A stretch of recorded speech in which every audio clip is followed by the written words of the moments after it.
watched?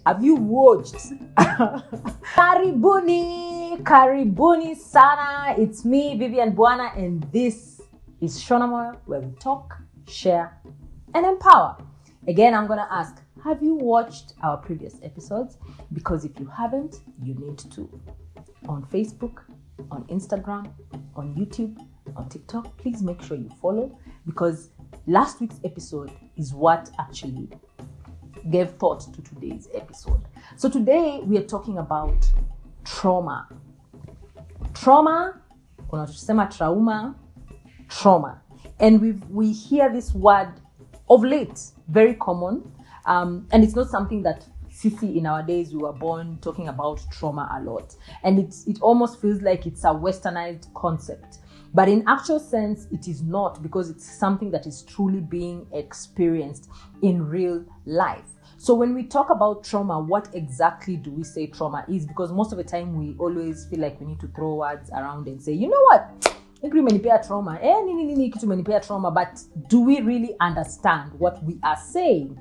And there's been a lot of awareness when it comes to mental health, and it is really, really amazing. But sometimes we need to think about the things that we say, because sometimes it can be a little bit insensitive to people who are actually experiencing these kind of things. Kwanza squeezy, there's a lot of throwing words here. The word PTSD. Oh my God, mi niko na post-traumatic stress disorder.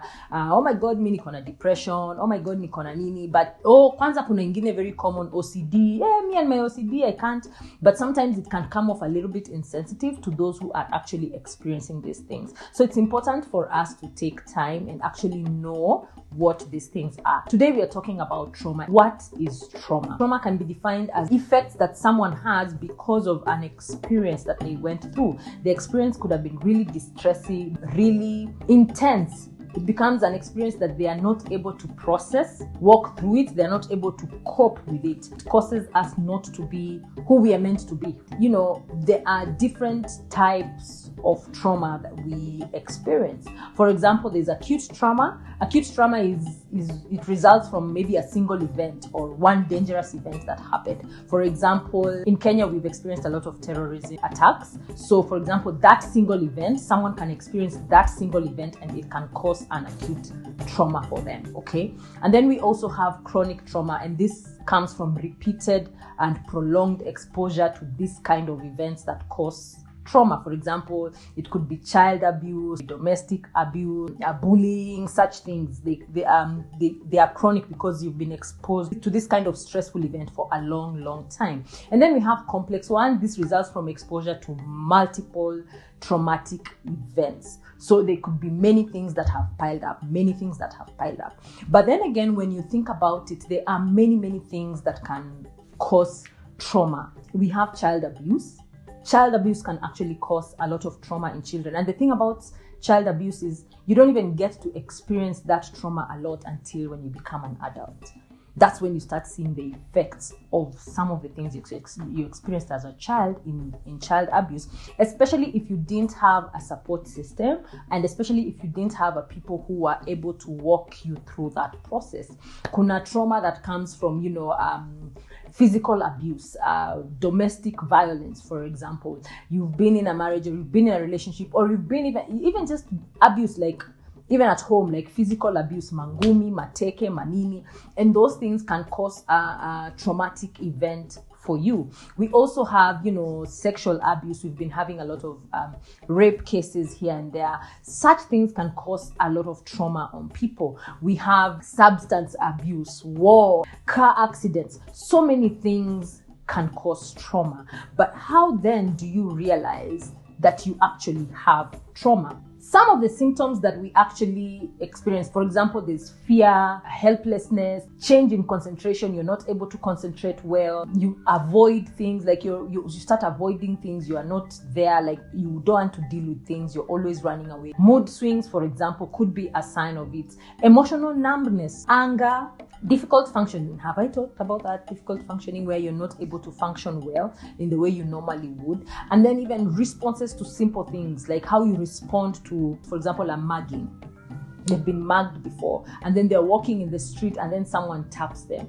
You realize how they respond. There'll be a startling, there'll be a fear. You'll notice that they're not okay. They're responding with fear and trembling, every time they're called. Such things. And then they could be the physical symptoms, anxiety. There are people who actually do experience panic attacks because of trauma, people having nightmares because of trauma, their heart rates, their hearts beating. There are people I know who experience trauma and are not even able to speak when they get a trigger. So what is a trigger? When I'm talking about a trigger is something that happens that reminds you of something or touches something that may have been the reason that caused you to experience trauma. So in that case, when you experience a trigger, this person, they even are not able to speak. They just go quiet, and they're frightened and they're scared. You become tense, your muscles become tense, you're not comfortable, you're not feeling okay. So these are some of the symptoms that you actually experience when you have trauma. But this does not mean that because you experience such things, it means that you are actually experiencing what we call now PTSD, because a lot of people use that a lot and say, I'm having PTSD.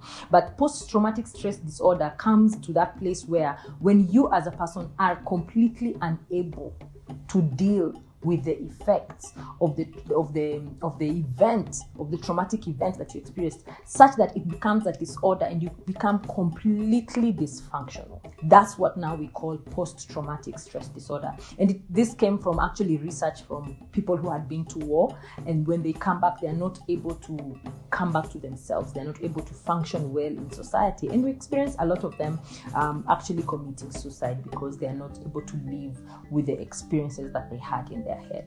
So in the next couple of episodes, we are going to continue this conversation on trauma. And I need you to understand that we need to give support to people who don't even understand that they are going through they went through a traumatic experience. And we have all our guards up. We have even having our guards up is also could be a sign of trauma. I don't even want anybody close to me. Why? Because I've been hurt.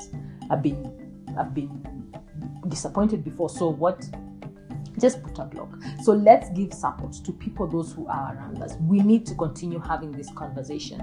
Do you have an experience that you need to share, whether it is childhood trauma or anything? Please come, let's share, let's talk, let's empower someone. Someone could be going through something. Let's empower each other. Let's learn. Let's come and talk, let's come and share, and let's empower one another. So I will see you next week when we continue talking about some of the types of trauma we experience and how those effects are and what we need to do to get out of it. So please make sure you sign up.